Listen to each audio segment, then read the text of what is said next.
irmãos, é uma alegria poder estar com vocês nesta noite para compartilhar a palavra. Agradeço aos irmãos pelo acolhimento, ao Marcos pelo recebimento. Vamos ler 1 Samuel, a gente vai ler no capítulo 10 nessa noite. 1 Samuel, capítulo 10.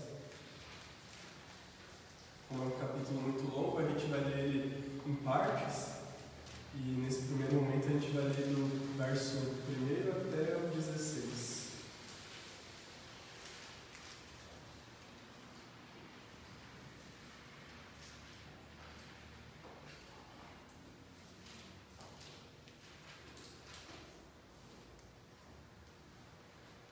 Lemos então a palavra de Deus. Tomou Samuel um vaso de azeite e o derramou sobre a cabeça, e o beijou e disse: Não te ungiu porventura o Senhor por príncipe sobre a sua herança, o povo de Israel? Quando te apartares hoje de mim, acharás 2 homens junto ao sepulcro de Raquel, no território de Benjamim e em Zelza, os quais te dirão: Acharam suas jumentas que foste procurar, e eis que teu pai já não pensa no caso delas, e se aflige por causa de vós, dizendo: Que farei eu por meu filho? Quando dali passares adiante e chegares ao carvalho de Tabor, ali te encontrarão 3 homens que vão subindo a Deus a Betel, um levando 3 cabritos, outros 3 bolos de pão, e o outro um óleo de vinho. Eles te saudarão e te darão 2 pães, que receberás na sua mão. Então seguirás a Gibeá-Elohim, onde está a guarnição dos filisteus. E há de ser que, entrando na cidade, encontrarás um grupo de profetas que descem do alto, precedidos de saltérios e tambores e flautas e harpas, e eles estarão profetizando. O Espírito do Senhor se apossará de ti, e profetizará com eles, e tu serás mudado em outro homem. Quando estes sinais te sucederem, faz o que a ocasião te pedir, porque Deus é contigo. Tu, porém, descerás adiante de mim a Gilgal, e eis que eu descerei a ti, para sacrificar holocausto, para apresentar ofertas pacíficas. 7 dias esperarás até que eu venha ter contigo, e te declare o que has de fazer. Sucedeu, pois, que virando-se ele para despedir-se de Samuel, Deus lhe mudou o coração, e todos esses sinais se deram naquele mesmo dia. Chegando eles a Gibeá, eis que um grupo de profetas lhes saiu ao encontro. O Espírito de Deus se apossou de Saul, e ele profetizou no meio deles. Todos os que antes o conheciam, vendo que ele profetizava com os profetas, diziam uns aos outros: Que é isso que sucedeu ao filho de Quis? Está também Saul entre os profetas? Então o homem respondeu: Pois quem é o pai deles? Pelo que se tornou em provérbio: Está também Saul entre os profetas? E tendo profetizado, seguiu para o alto. Perguntou o tio de Saul a ele e ao seu moço: Aonde fostes? Respondeu ele: A buscar as jumentas, e vendo que não apareciam, fomos a Samuel. Então disse o tio de Saul: Conta-me, peço-te, que é que vos disse Samuel? Respondeu Saul a seu tio: Informou-nos de que as jumentas foram encontradas. Porém, com respeito ao reino de que Samuel falara, não lhe declarou. Amigos, vamos orar? Pai Altíssimo, nós louvamos ao Senhor por essa porção da Tua Palavra. Nós louvamos ao Senhor por podermos estar reunidos em Teu nome para adorar, exaltar o Rei verdadeiro, o Rei grandioso e perfeito que Tu és, o Rei que nos salvastes, o Rei que é majestoso, mas que se importa conosco, pessoas e pecadores que são dignos de Deus. Pedimos mais uma vez a Tua iluminação, o agir do Teu Espírito em nossos corações para nos guiar em toda a Tua verdade, toda a Tua palavra, para que possamos realmente ser edificados e transformados pelo Senhor, Deus. No nome de Jesus nós oramos. Amém. Irmãos, a escolha de um líder político, um líder de uma nação, de um país, quando acontece das pessoas escolherem ele em um momento errado, no tempo errado, coisas terríveis podem acontecer, né? A gente olha, muitas vezes a gente aprende na escola, né, sobre homens assim como Hitler, como até hoje em dia o Putin da vida, assim, que essas pessoas, elas estão lá e cometem essas atrocidades todas, matam tantas pessoas, e a gente fica pensando, como é que elas foram parar lá? Como é que as pessoas ali daquele país conseguiram, assim, por tanto tempo, seguirem esse líder, ou até mesmo colocarem ele lá no poder? Como é que eles toleraram por tanto tempo isso, vendo toda a atrocidade que eles faziam e ficaram ali em paz, assim, não em paz, né, mas nessa postura de submissão a esse tipo de liderança e ainda apoiando essa liderança? A gente percebe por alguns desses exemplos só que quando a gente ouve as pessoas falando que a voz do povo é a voz de Deus, a gente com certeza discordaria, né? A voz do povo muitas vezes é exatamente o caminho do pecado mesmo, do que há de mais perigoso, né? Se a gente fosse pensar numa questão até mais próxima da gente, numa situação do cotidiano, assim, quando o seu filho, a criança ali está ali querendo muito presente, ela está ali na loja e está te agarrando, puxando a calça, e ela está ali insistindo porque ela quer aquele brinquedo lá e ela não quer deixar você em paz. E aí ela fica insistindo, e aí até que pega o pai ali num dia que não está com muita paciência, vai lá e compra para se livrar da insistência da criança. Não era nenhum momento, o pai não poderia estar gastando aquele dinheiro, mas pela insistência da criança, a criança vai lá e recebe o presente na hora errada, e o pai vai gastar mais uma coisa errada. A criança fica mais mimada, o pai fica mais pobre, mais em dificuldade ainda. No texto desta noite, a gente vai ver que Israel, na sua apostasia, no seu distanciamento de Deus, eles também vão querer um rei, mas fora da época, fora do momento que Deus os concederia. E eles vão pedir um rei porque eles querem ser igual às outras nações, eles queriam ser igual aos outros povos ali ao redor deles, para simplesmente imitar eles e falar, a gente quer ser igual a eles, ter um rei que batalha as nossas batalhas, nós queremos ser igual a eles. E a gente vai ver que apesar disso, apesar dessa intenção partindo de corações rebeldes, Deus vai trabalhar positivamente, Deus vai trabalhar ativamente para o bem desse povo, ainda que nesse trabalhar esteja ali Deus operando uma disciplina a esse povo. A gente vai ver então no texto dessa noite, a gente vai ser chamado a se juntar ao Rei verdadeiro. O Rei verdadeiro que ele vai operar o bem, todo o bem do seu povo, mesmo quando ele repreende esse povo. O Rei verdadeiro que opera tudo para o bem do seu povo, mesmo quando disciplina. E a gente vai ver isso em 3 partes. Como a gente já viu, a gente leu então dos versos 1 até o 16, que vai descrever como esse rei, como Cristo, o Rei verdadeiro, ele guia tudo soberanamente para o bem do seu povo. Então a gente percebe que esse texto aqui ele tá mostrando os 2 momentos da unção de Saul como rei de Israel. Nesse primeiro momento aqui do 1 ao 16, é a parte da unção dele privada, quando Samuel vai e unge ele privadamente como rei de Israel. A gente vai ver depois, a partir do verso 17, que a gente vai ter a cerimônia pública, quando todo o povo de Israel é chamado ali a Mispa para essa celebração de Saul como rei. E tudo isso estava acontecendo ali no capítulo anterior. O Saul foi lá com o seu ajudante procurar as jumentas que seu pai tinha perdido. E ele vai lá, está procurando, e aí eles não estão conseguindo encontrar, e aí o ajudante do Saul fala assim para ele, olha, tem um homem, o Samuel, é um profeta, um homem de Deus, vamos lá falar com ele, com certeza ele vai falar para a gente, ele vai falar com a gente, vai dar uma direção para a gente resolver isso. E aí eles vão atrás aí pela cidade, falam com o Samuel, e aí o Samuel recebe essa orientação de Deus para ungir Saul como rei. E o que é interessante é que assim, o povo ele queria esse rei, já tinha pedido anteriormente um rei para Samuel, e o Samuel não gostou da ideia, ele estava contrário a essa vontade do povo, ele estava contrariado, mas ele vai e obedece a Deus. Deus estava direcionando ele para falar com Saul, para ungir a Saul dessa maneira privada. Como a gente vê já no verso 1 ali começa, né? O Samuel está ali com um vaso de azeite, derramando a cabeça do Saul, e ungindo ele como príncipe, como líder do profeta, como líder do povo de Israel.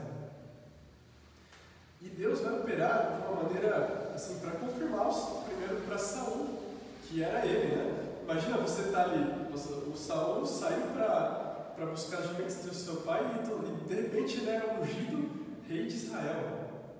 É algo muito grande, né? E Deus confirma para ele. A gente já poderia ver um indicador de Saul negativo quando ele encontra com Samuel e ele não reconhece Samuel. Então isso já mostra algo muito estranho da parte de Saul, porque o Samuel era, vamos dizer assim, imagina o Papa para os católicos, vamos dizer assim. E aí o católico está lá diante do Papa e não reconhece quem é o Papa. Então, assim, era algo muito estranho o Saul não saber quem era o Samuel. Isso já revela um pouco do seu caráter. Mas Deus vai confirmar para o Saul, que era ele que estava chamando. A gente vê ali dos versos 2 ao verso 6 uma série uma descrição do Samuel, do que ia ocorrer na vida do Saul naquele dia. Então o Samuel vai falar assim para o Saul: olha, vai acontecer isso, vai acontecer isso, vai acontecer isso. Então, já acharam os jumentos do seu pai, agora o seu pai está se preocupando com vocês que estão perdidos. E ele vai já mostrando o primeiro sinal que ia acontecer, que Deus ia tirar essa preocupação familiar que estava acontecendo para provar que era ele mesmo. E aí depois ele ia encontrar alguns homens no meio do caminho que iam dar pães para o Saul. Ou seja, Deus estava confirmando ele que ele ia prover alimento para o Saul, que devia dar vários dias sem alimento ali. Então Deus ia confirmar nessa questão familiar, confirmar nessa questão dos pães que ele ia conseguir. E o Samuel também fala que, olha, você vai encontrar profetas, e você vai receber o Espírito do Senhor, e quando você receber esse Espírito do Senhor, você vai ser capacitado de uma maneira tão extraordinária que você vai ser mudado em outro homem. Olha uma expressão aqui é bem clara, né? Você vai ser mudado em outro homem, o verso 6 fala. E aí a gente olha para esse texto e vê como era o agir do Espírito Santo ali no Antigo Testamento, né? A gente percebe que no Antigo Testamento o Espírito Santo se aposta, né, nas pessoas nesses momentos especiais, para tarefas especiais, para capacitar reis para serem reis, né, para ungir os reis, os profetas. Tinha essa dinâmica do Espírito Santo atuar na pessoa para capacitar ela para uma tarefa específica, como os artesãos lá que construíram o tabernáculo, o templo, né? E da mesma forma que o Saul foi tomado assim, do Espírito Santo para essa obra que Deus agora o chamava, para ser o rei de Israel. Os irmãos, quando a gente pensa, olha para isso, traz para os nossos dias como o Espírito Santo age nos nossos corações hoje. A gente no Novo Testamento a gente vê uma dinâmica muito assim, mais, vamos dizer assim, mais profunda do Espírito Santo na vida de todo crente que se converte, que conhece o Senhor Jesus Cristo. É dito que ele é cheio do Espírito Santo, ele é batizado no Espírito Santo ao se converter. Então todo crente do Espírito Santo é capacitado pelo Espírito Santo, esse mesmo Espírito que estava atuando em Saul, mas agora até de uma maneira mais dinâmica, mais viva, mais presente, vamos dizer assim. Então, Deus também, quando a gente olha para a nossa conversão, a gente percebe como Deus muda e mudou os nossos corações. E agora a gente também é chamado a viver pelo Espírito Santo, utilizando assim a nossa vida para a glória de Deus. Agora também o Espírito Santo nos convence de todo pecado, de todo juízo, e agora nos capacita para viver vidas para a glória de Deus.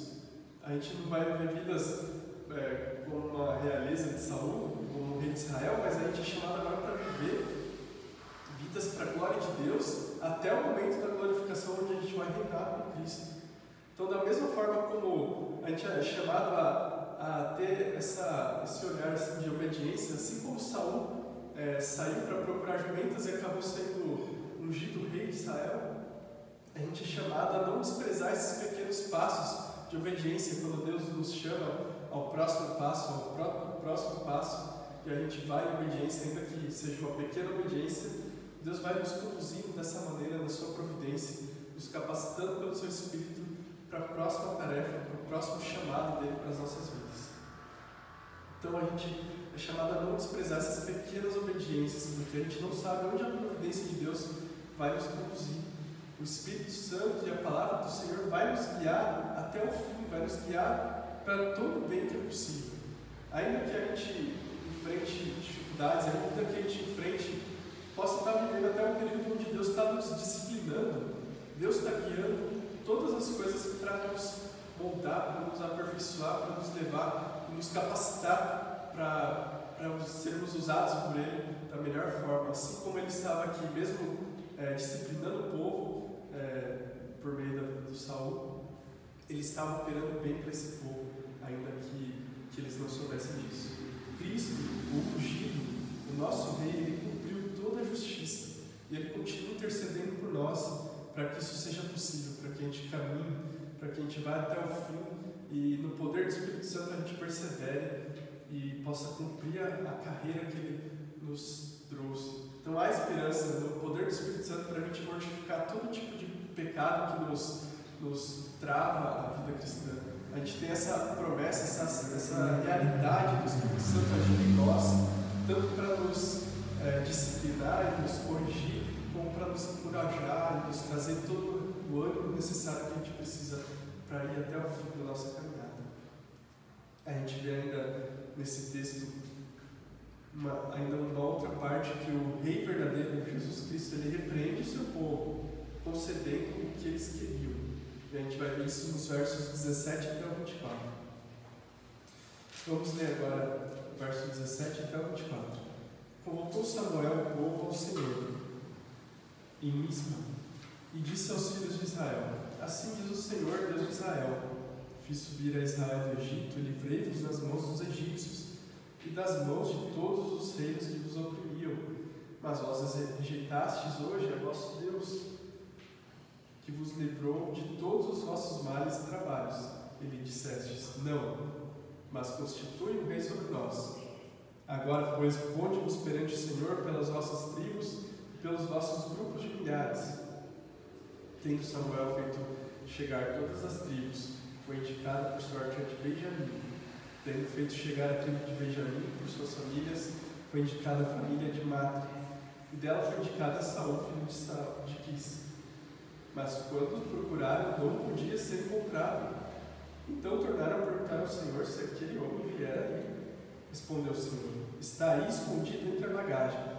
Correram e o tomaram dali.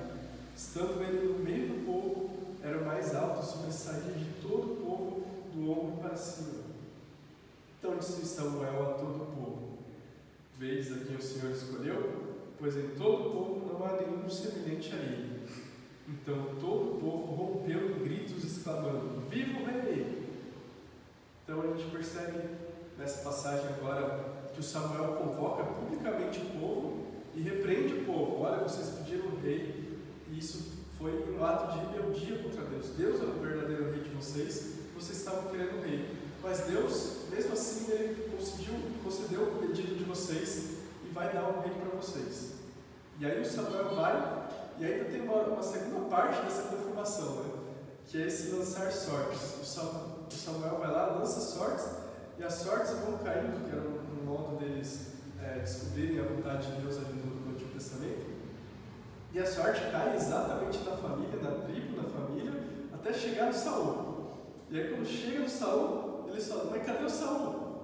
E aí eles perguntam para Deus: É esse mesmo? Ele está aqui mesmo? O homem veio? E aí Deus vai e fala exatamente: Olha, ele está lá escondido na bagagem. E imagine a situação, né?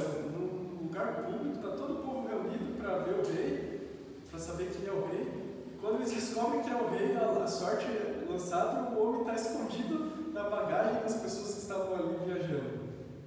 A gente percebe, esses dias aconteceu um debate lá que o pessoal falou dos presidentes dos Estados Unidos, os candidatos do Biden e do Trump, e a gente viu que aquele presidente Biden, ele foi tão mal no debate, ele foi tão assim, teve uma experiência ali tão terrível no debate, que mesmo os aliados dele passaram a dizer: Olha, desiste, não vai ter chance. Desiste logo enquanto é tempo, porque não vai ter jeito.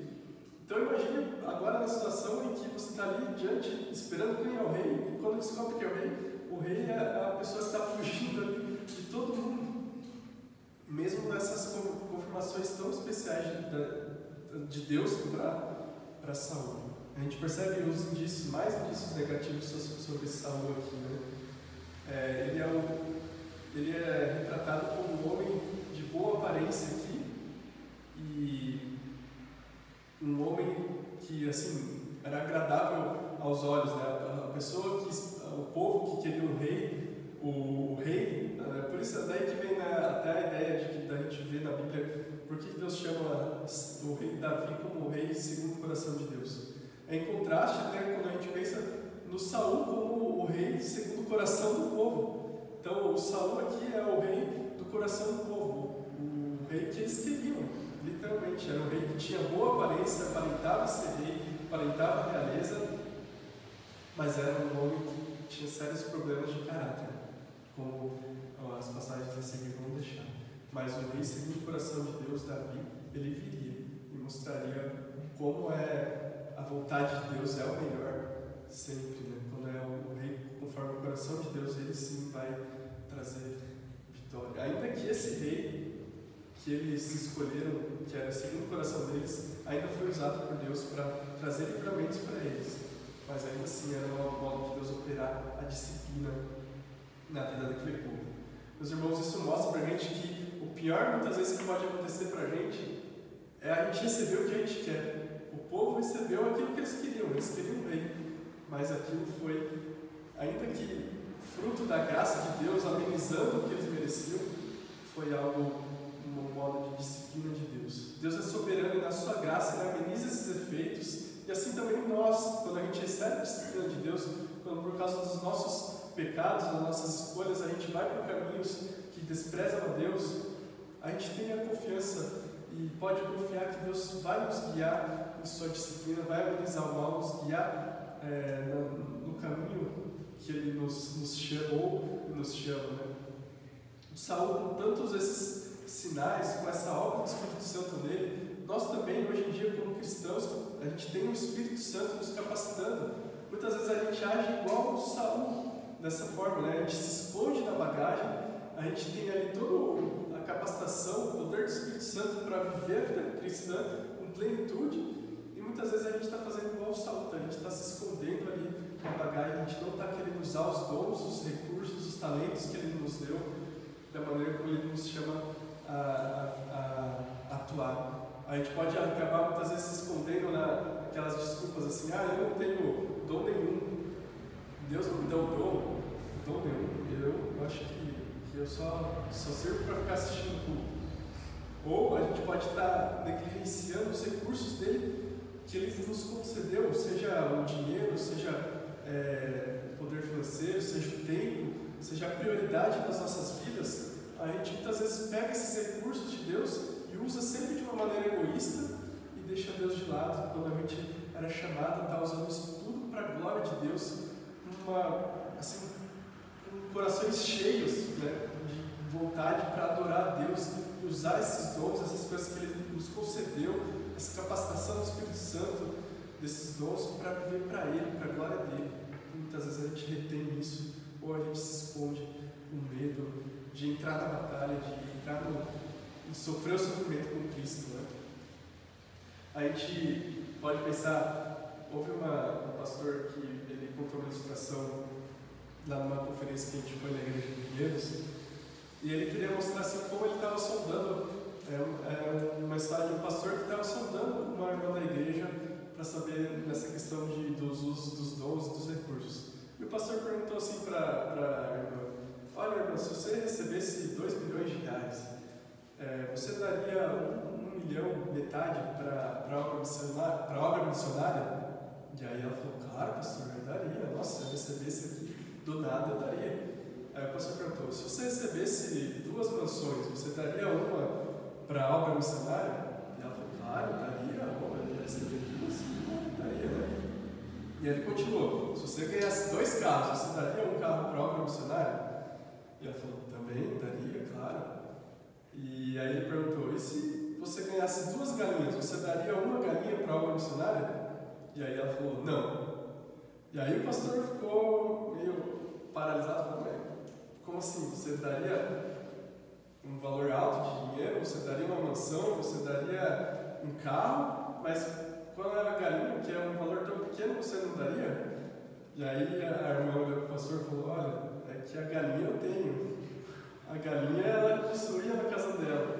Então muitas vezes a gente age da mesma forma com essa mulher. A gente fica pensando assim, fica conjecturando assim, se eu tivesse isso, se eu recebesse aquilo, aí eu ia dar, aí eu ia servir. A gente fica fazendo isso com os nossos dons e talentos que Deus nos deu.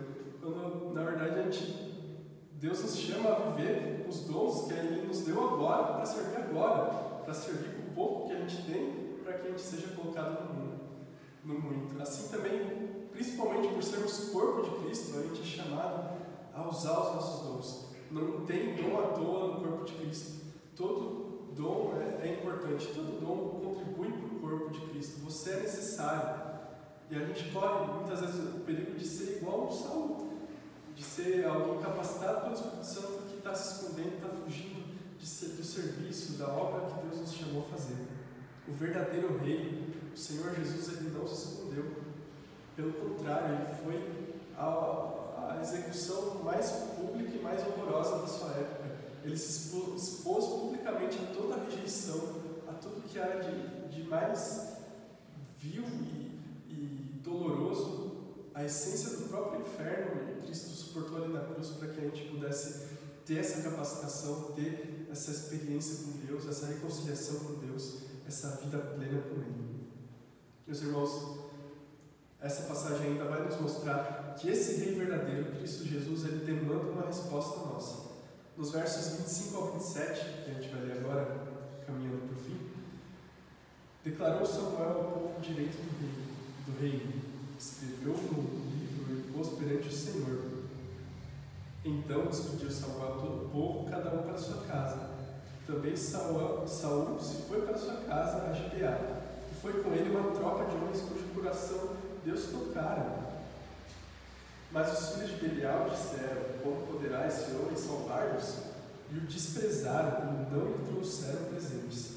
Porém Saul se fez de surdo. O rei verdadeiro demanda uma resposta. O Samuel vai e proclama para o povo os direitos que do reino, como se fosse uma constituição ali da época, os direitos, os deveres que o rei tinha.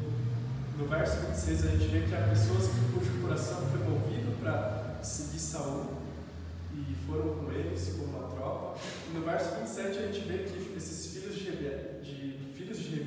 Belial, que é o sinônimo para rebeldes, arruaceiros, pessoas que desprezam a Deus, eles questionam o método de Deus de instituir esse rei. Eles vão ver todo esse cenário todo e vão falar, mas como assim? Esse é o rei que a gente vai ter que seguir agora? E eles passam a duvidar e questionar o método de Deus de confirmar esse rei. O Saul, ele está longe, muito longe de ser um tipo de Cristo. Aqui a surdez dele ainda é um sinal positivo, apesar de todos os indícios negativos que ele já tinha dado aqui anteriormente. Mas ele ainda não havia nada na sua vida que ele tivesse feito para que confirmasse publicamente que ele era chamado, além do método de Deus ali de lançar sortes. Da mesma forma, meus irmãos, isso nos aponta para o Rei verdadeiro, o Rei Jesus, o verdadeiro Rei que derrotou a morte para nos salvar, para salvar todo aquele que nele crê. Esse Rei, ele, como a gente já falou, ele não é o Rei que se escondeu, é o Rei que se expôs publicamente à pior condenação, ao pior cenário possível. Aquele que suportou a separação da comunhão com o Pai na cruz para nos salvar e nos encher do seu Espírito Santo para que a gente viva para Ele. E esse Rei vai voltar uma segunda vez, vai voltar da maneira gloriosa e majestosa para julgar. Então a nossa resposta para esse Rei é a resposta mais importante, a de maior impacto para as nossas vidas, para a vida de qualquer pessoa nessa terra. De que lado que você vai estar? Do lado daqueles filhos de Belial que vão questionar o Rei de Deus, ou do lado dos que tiveram o coração movido para seguir ao Rei verdadeiro, ao Rei Jesus, e foram atrás dele e seguiram ele no seu poder, no poder do Espírito Santo. Meus irmãos, a gente sempre quer as coisas precipitadamente, né? Quando a gente lembra daquela história da criança pedindo o presente para o pai, na verdade, muitas vezes, na maioria das vezes, a gente é a criança que quer o presente na hora errada, mas Deus não é o pai que vai nos dar o presente na hora errada, que vai nos mimar e nos prejudicar. Pelo contrário, Ele é o pai perfeito. E Deus nos deu o presente certo no momento certo. Ele nos deu Cristo Jesus na plenitude dos tempos, no momento certo, tanto na história como na história das nossas vidas. Cristo vem e Ele nos salva, Ele nos traz para perto dEle. O tempo certo para você, para mim hoje, para nós aqui hoje, é hoje. O tempo certo é hoje. Aqueles que não tiveram encontro com Cristo, Deus te chama hoje a se juntar a esse Rei verdadeiro, a esse Rei que se expôs à cruz por causa de você, para te salvar, para te fazer um membro da sua família, para te fazer alguém que vai reinar juntamente com Ele. Essa é a resposta que tem maior implicação. A implicação eterna, o maior impacto possível nas nossas vidas. Estarmos com o Rei verdadeiro ou estarmos entre os filhos de Belial que desprezaram o Rei. Meus irmãos, esse é o Rei que ele opera o bem na vida de seus filhos, mesmo na disciplina. Mesmo que quando nós, seus filhos, estamos sendo disciplinados pelo Senhor, a gente pode ter a confiança de que Ele está cuidando de tudo. Ele não abdica de seu trono, ou Ele não nos rejeita. Ele é o Rei que é Rei, é majestoso, mas Ele é misericordioso. Ele é um Rei soberano, mas que é compassivo com a sua vida. Há esperança para a gente enfrentar, seja o que for que a gente esteja enfrentando, seja pecado, seja desânimo. Se regozije nesse Rei e encontre nele essa novidade de vida, encontre nele a capacitação que Ele já te deu no poder do Espírito Santo, para que a sua vida seja abundante, seja plena no seu serviço, para que assim como Saul foi cheio do Espírito Santo, você também tenha essa plenitude do Espírito para viver segundo a carreira que Ele propôs para a sua vida, e que Ele não simplesmente te largou no caminho, mas pelo contrário, Ele comprou o caminho, Ele comprou a capacitação para que você vá até o fim e cumpra aquela tarefa que Ele te chamou a executar no seu reino, no seu corpo, que é uma tarefa indispensável. Você é o único, nesse sentido, é o único para o corpo de Cristo, e o corpo de Cristo precisa dos seus dons, dos seus talentos. E sem os seus dons e talentos, o corpo vai sofrer de uma maneira especial, assim como o corpo sofre quando um dos órgãos para de funcionar ou está doente, assim também essa é a ilustração do corpo de Cristo, você como igreja no uso dos seus dons. Irmãos, que Deus nos ajude a vivermos a vida cristã nessa plenitude do Espírito, para a glória dele. Vamos orar para encerrar esse momento. Pai Altíssimo, nós louvamos ao Senhor por essa porção da Tua Palavra, Deus. Louvamos ao Senhor porque Deus, Tu és o Deus majestoso, Tu és o Rei Altíssimo, o Rei soberano que é o Deus transcendente, mas mesmo assim cuida de nós, se importa com as nossas vidas, ó Deus. Nós louvamos ao Senhor por Tua obra na vida de cada um aqui que teve um encontro com o Senhor. Nós oramos para que o Senhor complete a Tua obra na vida daqueles que talvez Cristo esteja sendo formado em seus corações. Pai Altíssimo, nós louvamos ao Senhor e pedimos que o Senhor nos dê corações cheios da plenitude do Espírito Santo, para que possamos viver vidas plenas que glorifiquem ao Senhor e cumpram a carreira que o Senhor nos propôs, Deus. Possamos viver tanto a glória nessa plenitude, Deus, usando os dons, os recursos, os talentos para a Tua glória. E, ó Deus, nos socorre, não nos deixa terminarmos como alguém, como Saul, assim, nos escondendo, ou escondendo aqueles dons e talentos que o Senhor tem nos dado, Deus. Nos livra disso e nos guia pelo caminho da obediência para a Tua glória. No nome de Jesus nós oramos. Amém.